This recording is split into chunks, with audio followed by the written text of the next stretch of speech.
Welcome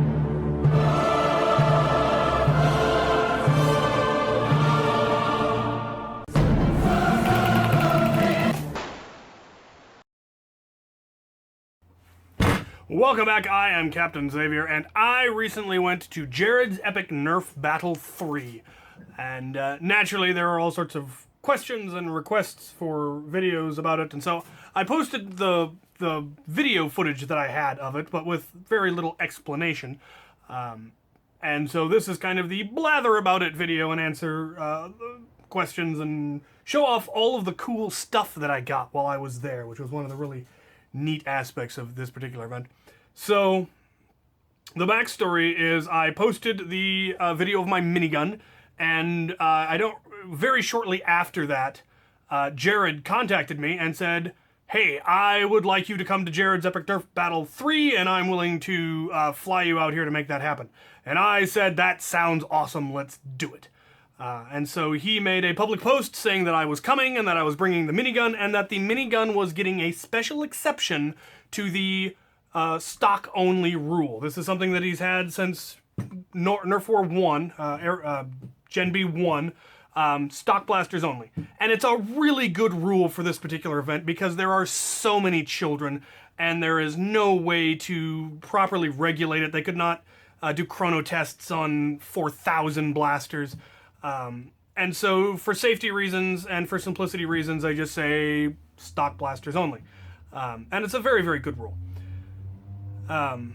And so he made an exception for Tyr because Tyr was the most epic Nerf blaster that he'd ever seen, and he really wanted it there, and he knew that people would love to see it, and, you know, it'd been on Gizmodo and Rated Red and the Discovery Channel and all these places, so a lot of people knew about it, and he thought it would be pretty cool to have it there. So that in itself was a logistic nightmare, trying to get that there, because me and all my heavy gear and the minigun and all of that take up a lot of space, and space is expensive on an airplane. So I had to buy a large trunk to fit all my gear in that cost an arm and a leg to ship. But it got there safely, everything was good. I arrived, and Thursday night, he got a call, and the result of the call was I was not allowed to use the minigun. And the reason for that was after he contacted me, he got contacted by Hasbro. And Hasbro said, okay, we've been watching this for the last 2 years, and we've been, you know, toying with the idea of getting involved, and now we actually want to. But not if Xavier uses that minigun. And I completely understand their reasoning for that. Nerf very much has to maintain a anti-modded blasters public face. They simply do, because if they at any point made anything that even sounded like or looked like or in any way looked like they were supporting or were being associated with or in any way had anything to do with a modded blaster, then it would open the gates to for people to sue them if somebody got hurt by a modded blaster. Now, on every single Nerf blaster that's ever been built, it says on there, do not modify this or the ammo. But if they were seen to be associated with me and my modded blaster, then people would try to sue them. And those people would lose, but why go through that hassle if you don't have to? And so they told Jared, look, we can't be involved if that blaster is allowed. And so Jared felt horrible about it because he'd already made a public announcement saying I was going to be there with it. I'd already made a public announcement saying that I was going to be there with it.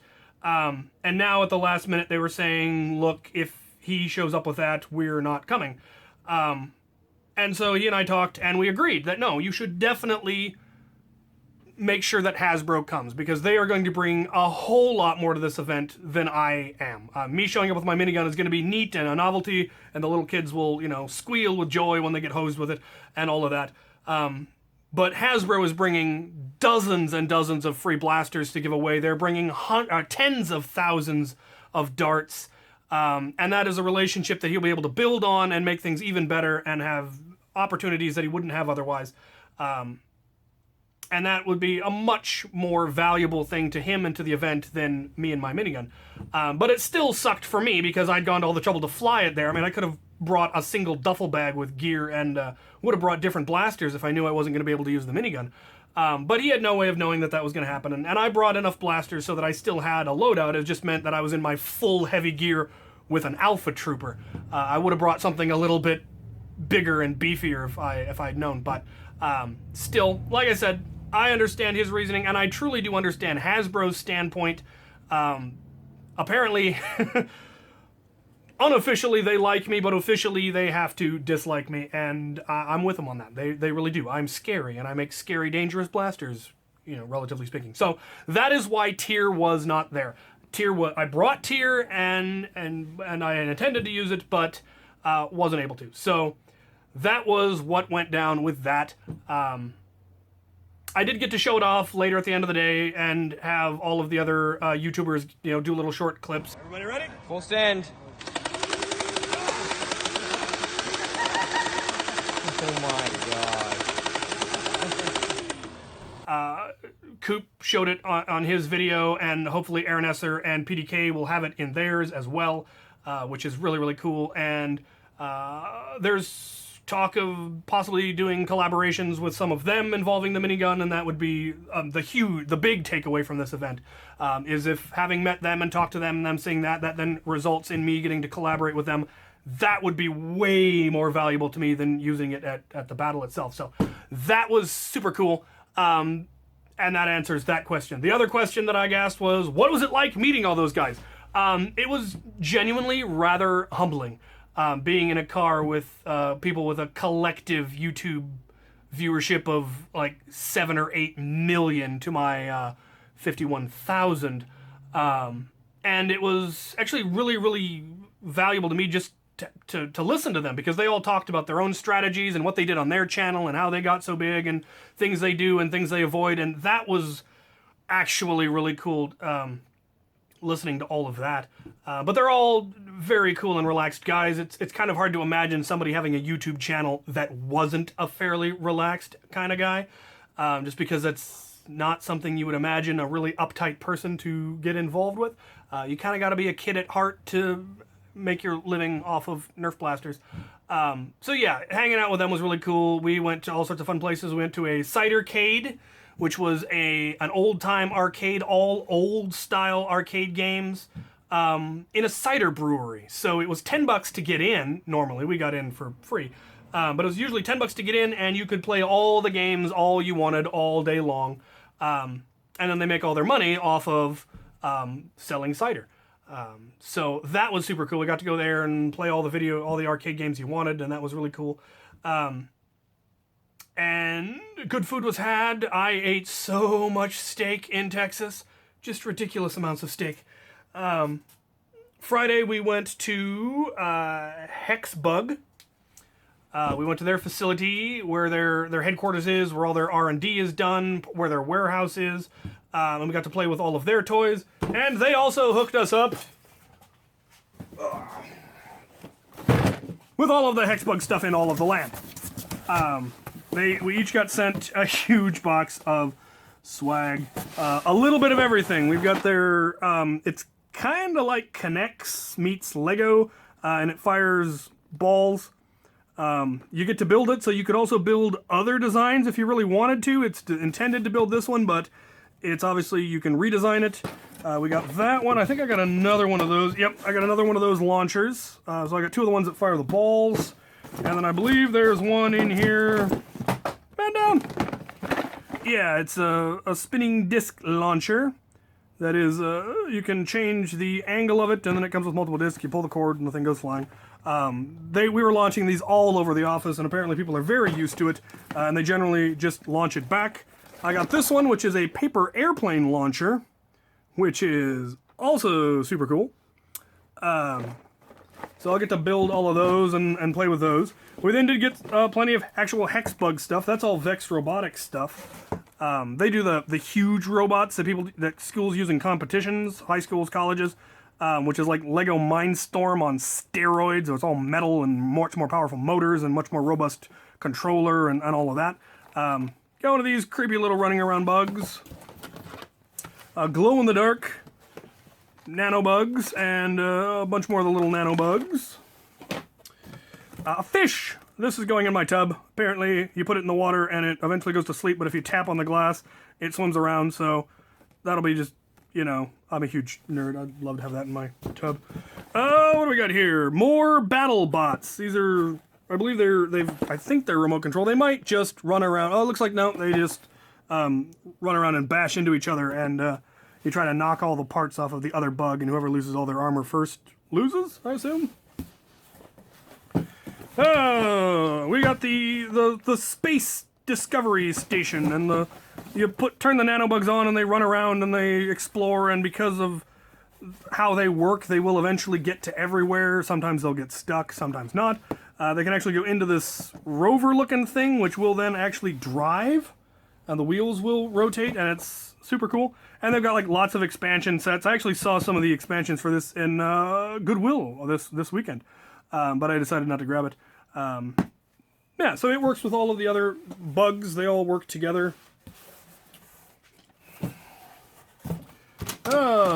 This I got from my friend who has a cat. It's a remote control mouse. I think it's also, you can just turn it on and let it go and it will just randomly run around, but it also has a controller where you can toy with your cat. That should be fun until her cat utterly destroys it, as is his wont. Next up we have this silly thing. It's like kind of a ski jump. You launch the thing down and then it jumps, and then they come with all these weird different characters. I've got a Bigfoot. I may have the ninja. I got the cowboy because Texas. So that's silly. I don't know that it serves a whole lot of purpose, but it's fun. You can set two of them at each other and try to crash into each other or do stunts or whatnot. And then the final one that's really cool is BattleBots. And these are replicas of actual ones that actually existed, and it comes with the arena, and they're remote control, and you try to, again, knock plates off your opponent or disable them or pin them and slam them into the walls. So yeah, that's all really cool. Some of these I actually plan to keep because I think they're cool enough. Some I plan to give to friends. A friend of mine who's got small boys, SF Edwards, who's an author and also the father of the Owen tank, which is my favorite Nerf thing ever. He offered to trade me his two newest books in exchange for a bunch of these for his sons, and I said that sounds awesome, so hopefully the next time I see him I will remember and I will get him some of these, and I will get his books, which will be fantastic. So that was that trip. They had some really cool robots, and we got to see some of their prototypes, and that was just neat all around. We then went and did the meet and greet at a Dave & Buster's, which is a more modern arcade with new fancy glitzy machines, including like a full-sized Rock'em Sock'em robot, like human size, that you control and punch at each other with, which is nuts. And lots of blinky lights and shiny things, and I actually liked the old-timey one much more, but it was still fun. And at this meet and greet, it was just us all sitting at a table, and fans could come in and get their picture taken with us and have us sign their blasters or their t-shirts. A lot of people had to sign their shirts. And it was there that I got, the first thing, I got a whole bunch of stuff at there. I got this shirt, the Nerf Outlaw, and this was from a fan who posted a call-out video on Jared's Epic Nerf page. He and I assume his father did a video calling us all about basically a bunch of schmucks and how we were, thought we were all special, but we really weren't. I thought it was possibly a bit much, perhaps not in the greatest of taste. If you want to challenge me to a duel, do it like a gentleman, and I'll accept. But they showed up, and it was all clearly that it was all in good fun, and had me sign his shirt, and they gave me this shirt, which is just awesome. I don't know if I ever met them on the field. I offered to duel them with swords, and the kid, who was a small child, probably about as big around as my leg, didn't want to sword fight Captain Xavier. I can't imagine why. I wouldn't want to sword fight him if I was me, or if I was him. I wouldn't want to sword fight me if I were him. Yeah, that's what I meant. Anyway. They brought their custom blaster, which is a Nemesis with a strife integrated that was just gorgeously done. They obviously weren't allowed to use it, but they brought it to show off, and I think we signed maybe? I don't remember. But that was actually really cool. It's a shame I didn't actually get to duel him. I may have run into him. He may have shot me on the field. I have no idea. There were 4,000 people. But I love the shirt, and I will definitely wear it in future videos. I also got an official Jared's Epic Nerf Battle t-shirt. An event staff. I wasn't actually staff, but they gave us this, which I will also probably wear at some point. I did also get a Nerf shirt from Hasbro that said, this is my Nerf shirt. But it apparently didn't make it home with me. I don't know if I left it in the car, or if it got left in the ticket office there in AT&T Stadium. But it's a shame because I really liked that one. But something had to not make it back. Other things that were brought to me that night, somebody actually brought me a care package that they were going to mail, but then they were going to be there and I was going to be there, so they brought it to me instead. It had a bunch of blaster parts as well as one of these. The Predator, which I've always wanted to get my hands on one of these. It's actually a paintball gun. It primes on the top, and these things can be very powerful when modified. You can rebarrel it so that it's got a better seal, and it is... They're quite fantastic, and I would love to get this painted up in my colors and get it modified and possibly use it in pistol rounds, because I just think it's just a neat design. So that was super cool that they gave me that. They also gave me this blaster, though it was assembled, and they gave me a screwdriver, and when I took it apart, there were Skittles inside. So I got all of the parts, because there were some cool parts, and I really liked the cylinder off of this. And then I got Skittles. I think they also gave me some Three Musketeers. That also contained this tiny Lego drone-looking robot, which was neat. So that was cool. Then at the actual event, we actually finally went to the event. We got to go to the big stadium, and AT&T Stadium is so big, it's kind of hard for the mind to properly grasp it. It's absolutely enormous. You walk in, and your brain's just kind of going, no, spatial awareness is just not kicking in. I have no idea how big this place is. Absolutely enormous. And then, we got all suited up and we went out, and people were getting checked in early, and then when the line showed up, we went out and again met fans and talked to fans and signed blasters and stuff. And somebody walked up and handed me this. And this was by far, I think, the coolest thing I got on there. Came away with from this trip. It is hydro-dipped. It is a Sweet Destiny, the original one. It has Silver Foxes. Ryan, he's actually a friend of mine. He's coming to my shop. He comes to our Nerf Wars, and he designed these upgraded hammers. And it's just beautiful. Drac described it as hydro-dipped sex, and it really is. This is definitely going in my war loadout. And unfortunately, I'm sure that the paint job will get all scuffed, but they did do a pretty good job of doing a coating over it. So hopefully it will last at least a little while. I'm sure it won't get terribly destroyed, but this thing is just absolutely gorgeous. Thank you so much for this. Yeah. I may do some internal upgrades. I may increase the cylinder, and I may increase the spring. But yeah, that is definitely going in a place of honor in my collection. I was also given this tiny Deadpool rival round. Somebody was just using a marker and coloring them. They were originally the black and white ones, and so we covered it in red and added the black on that. So that was pretty cool. I'm glad that made it all the way back safely. I then, let's see, what else did I pick up? I was given two things by Drac that were actually pretty cool. I got an SENC patch. I actually have a fairly amazing collection of patches now. If I were to wear them all, I'd look like a NASCAR driver, which is actually pretty cool. I mean, I need more Velcro space on my gear now. I've gotten so many of them. And he also gave me a End War bandana, which is also pretty cool. I have considered going to End War. I wouldn't mind going to End War if I could go as an NPC. If I could go as Captain Xavier and play an NPC as I usually do, either as augmented firepower for the humans or as some kind of a boss that the zombies have to fight, something with the minigun. The problem with playing as a regular human, I've never actually played HVZ as a regular human. And I don't think I do very good because I have bad knees and a bad back, so I can't run, which doesn't make me a very good human, and it really makes me a lousy zombie because I just can't chase people, which is a shame. But I make a really cool NPC with all of the gear and the minigun and all of that. So I may reach out to Drac and see who I would need to talk to about possibly doing that.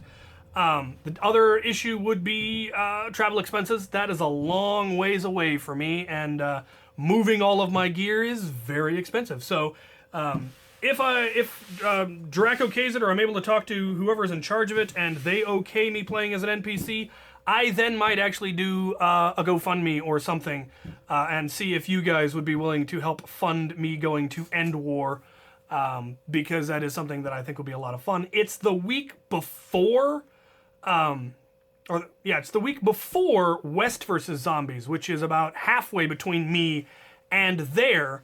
And so if I ended up doing that trip, what I would probably do is travel to End War and then take the long way back home, take a week off, take the whole week between off, travel, between End War and West versus Zombies, hit West versus Zombies, and then finally come home.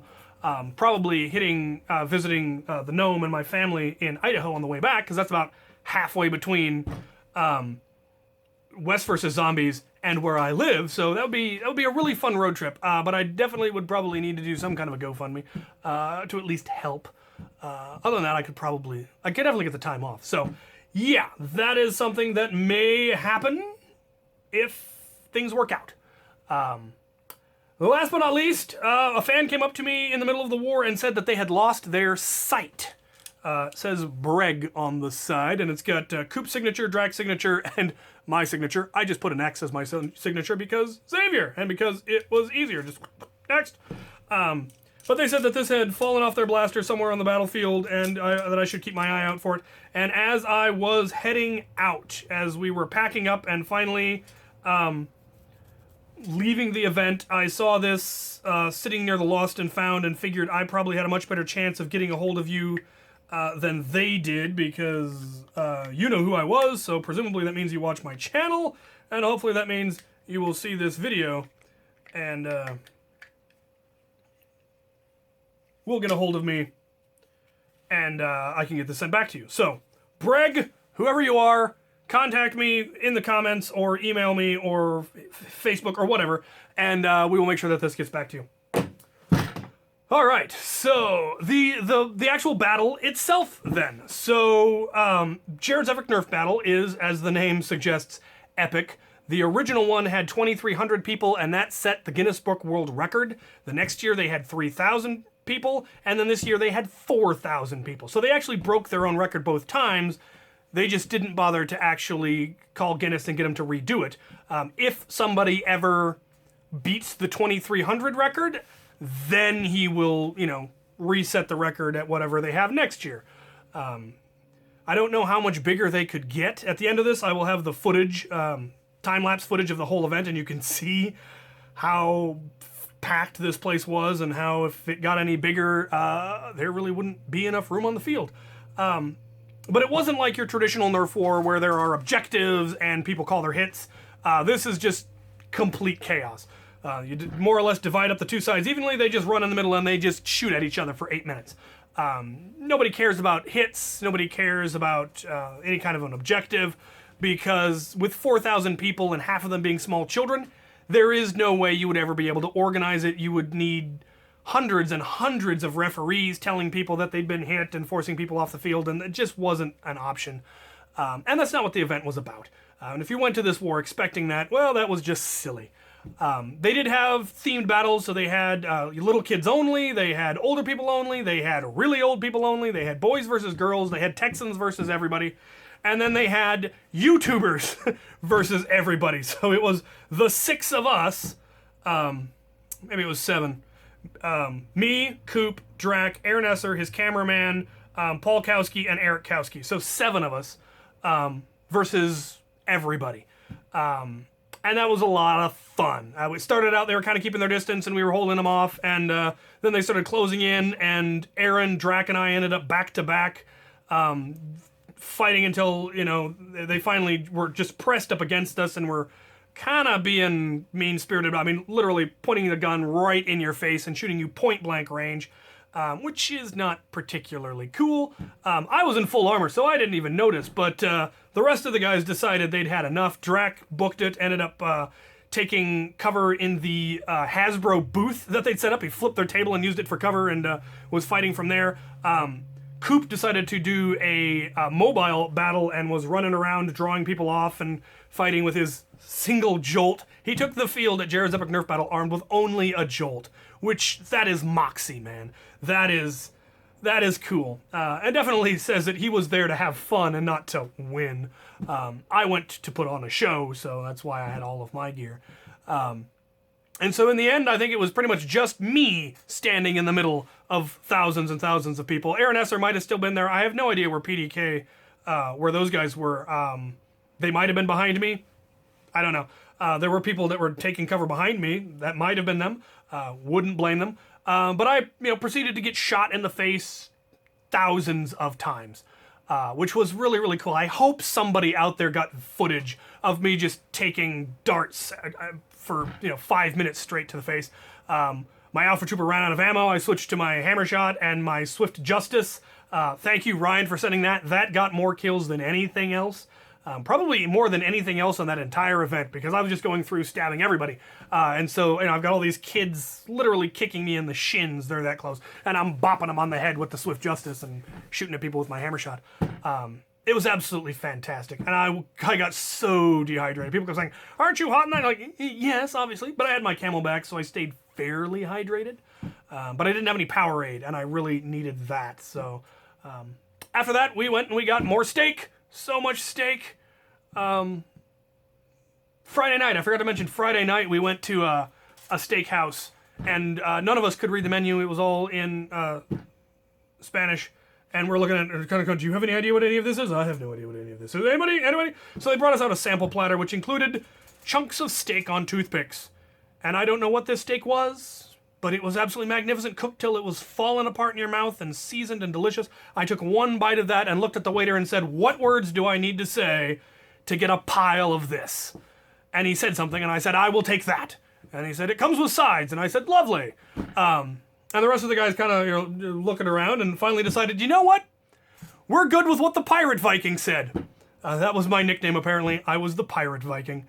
Whatever he ordered is good by us. So he brought out 2 enormous troughs, just piles of this steak sizzling off the grill, and then sides of refried beans and rice and all this other stuff, and flour tortillas that you're apparently supposed to make something out of it. We just ate the steak, quite frankly. And it was absolutely magnificent. Yeah. And then I packed up and I went home to my tiny existence here in Washington. But I've already been invited back next year. Probably still won't be able to bring the minigun. So I'll bring something else. I'll need to make sure that I have a suitably large blaster, unmodified, a Chaos or a Nemesis, or maybe if I get my hands on a Prometheus, I will leave it unmodified so that I can bring it to there and have a suitably big epic blaster to go with all of my armor. Because I can fit the armor in a duffel bag, and then it's much cheaper. So, I believe I have blathered more than enough. This is probably a half hour long now, and nobody's actually going to sit through all of it. But that was Jared's Epic Nerf War. I can't wait to go next year. I had an absolute blast. There may be additional things that come out of it. We will see. Stay tuned. I don't want to give away too much in case it doesn't actually happen. But yeah. I hope you guys found this interesting, kind of an extra story time with Captain Xavier. Definitely thank you to all of the fans that came up to me during this event and recognized me and had me sign their stuff. I felt like a celebrity. It was really, really cool. Meeting all of you and talking to you and, having you say, I watch this and I watch that and you're an inspiration and sign my thing, and gosh, that made me feel special. Especially, when I'm standing next to Coop on one side and Drac on the other and PDK down there and Aaron Essa down there, and people are actually recognizing me and talking to me. So that was really cool. And thank all of the guys who ran with me on the battlefield and stayed with me as basically my own private squad for most of the battles and gave me cover and helped me pick up ammo and all of that. You guys are awesome. I love my fans. I have the coolest fans. So I really look forward to next year when there will hopefully be even more of you, and I'll get to see more of you and talk to more of you and sign more stuff, and it'll be cool. So there you have it. Enough blathering out of me. Thank you guys for watching.